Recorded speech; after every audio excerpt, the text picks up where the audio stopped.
and approximately how many providers do you work with? Yeah, good question. So our founder started in 2006. He's a registered nurse, and David Williams is his name. David, I'm not sure if you guys are familiar with the Shands health system in Florida. He worked with Shands and several other providers in the market, and through his frustration in 2006, while he was still obviously a practicing nurse, decided, I've got to figure out a way to eliminate the clipboard. That was really his chase. So over those next couple of years, he worked with our co-founder, Andy Salutin, to code and develop the product. And initially, it was very focused just on registration. David, obviously, as an entrepreneur, was trying to raise capital through different means to build out the solution. And so initially, our product started as a direct sales product over the internet.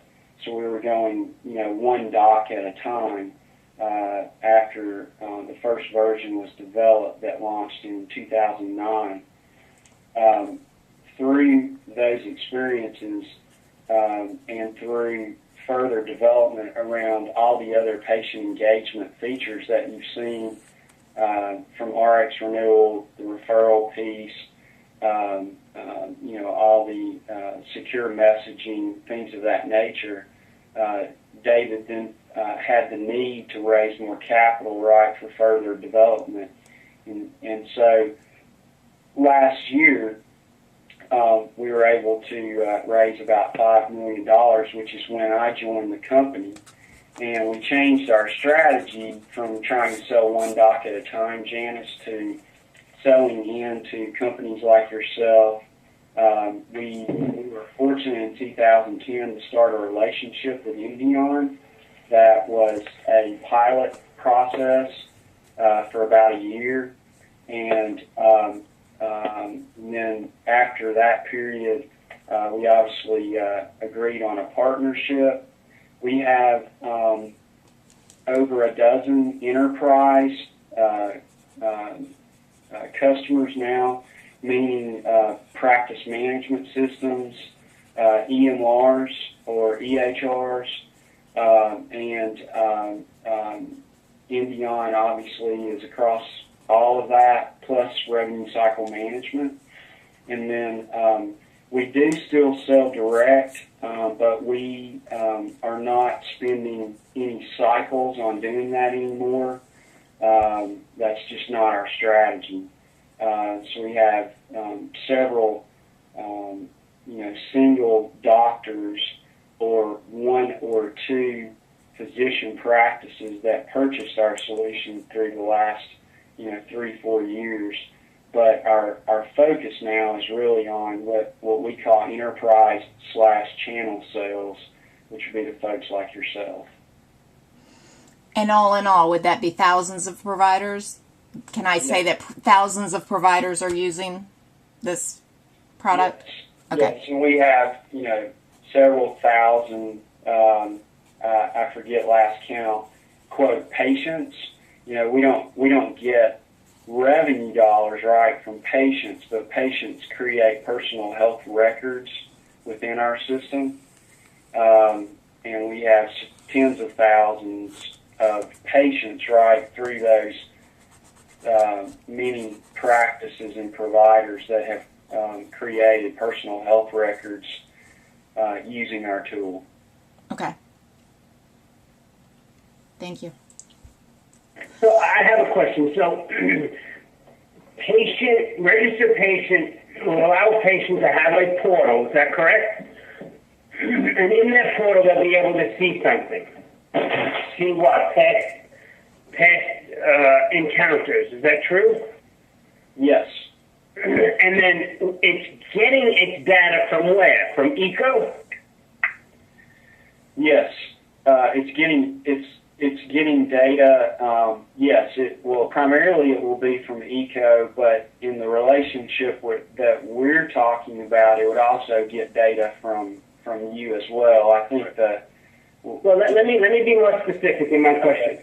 Is ECO and or Quick Practice pushing data to registered patient, or is registered patient reading in real time ECO's database? It's actually both. Oh, So pushing and pulling. it's pushing and pulling. So the way the API schematic or infrastructure works is that both companies, and we would add obviously you into the mix in this sort of triad, would be making calls to each other. And what I mean by that is that let's say when a lab is rendered back to the EMR, then the EMR would then make a push call to us to say, hey, for this patient ID, right, we're going to match specifically to Janice, and Janice is going to have a very specific identifier code for her as a patient. It would make a call to us to say, hey, we have a lab. So then it would push that lab result into our system, and then we would post it to Janice's PHR, and then we would push a text, let's say, because she decided she wanted to be notified through text.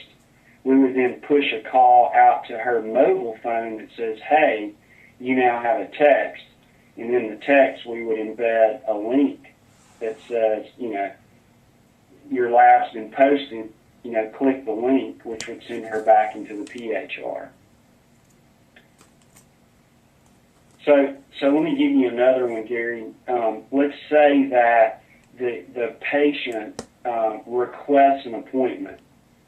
So they would go into the portal. That could be from their desktop internet. It could be from a tablet. It could be from their mobile phone, whatever it is, right? They could make a request to let's just say, Gary's primary practice, who is using your company's practice management system today. So the patient would request an appointment through our portal. We would then make a call and push that request to your practice management system scheduler. And we can design this in a lot of different ways. The administrator would see that request on their desktop, that there's been a request through your schedule for Janice, who is a patient. And she could be a new patient, an existing patient. We could walk through a lot of different scenarios. Well, then what that administrator would then have to decide is, are we going to accept the request? Are we going to confirm the date and time